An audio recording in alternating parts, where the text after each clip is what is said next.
வருங்கால தமிழ்நாடு கவர்மெண்ட் அதிகாரிகளுக்கு வணக்கம். இந்த கொஸ்டின் நம்ம என்னென்ன பார்க்க போகிறோம் அப்படின்னா, உலக தமிழ் சங்கை அப்படிங்கிற விஷயத்தை தான் பார்க்க போகிறோம். மதுரை மாநகரில் தல்லாகுளம் பகுதி இருக்கு இல்லையா, அங்கே காந்தி அருங்காட்சியகம் அருகில் வந்து இதை கட்டியிருக்காங்க அப்படி சொல்கிறாங்க. இதோட அளவு என்னென்னா, பரப்பளவு 87,000 சதுர அடி பரப்பளவில் வந்து இது அமைஞ்சிருக்கு அப்படி சொல்கிறாங்க. இது எப்போ இதை நிறுவனம் அப்படிங்கிற அறிக்கை வெளியிட்டாங்க அப்படின்னா 1981ஆம் ஆண்டு மதுரையில் நடைபெற்ற உலக தமிழ் மாநாட்டில் தான் இது வந்து நிறுவப்படும் அப்படின்னு சொல்லிட்டு அறிவிக்கப்பட்டது.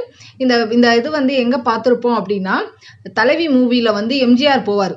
எம்ஜிஆர் வந்து இதை நடத்துவார். அப்போ அந்த அம்மா ஜெயலலிதா அம்மா வந்து இந்த ஃபங்க்ஷனில் ஒரு டான்ஸ் ப்ரோக்ராம் பண்ணியிருப்பாப்ல.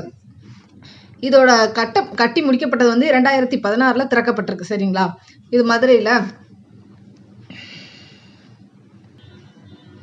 இதோட சுவர்களில் பார்த்தீங்கன்னா 1330 குறள்பாக்களுமே வந்து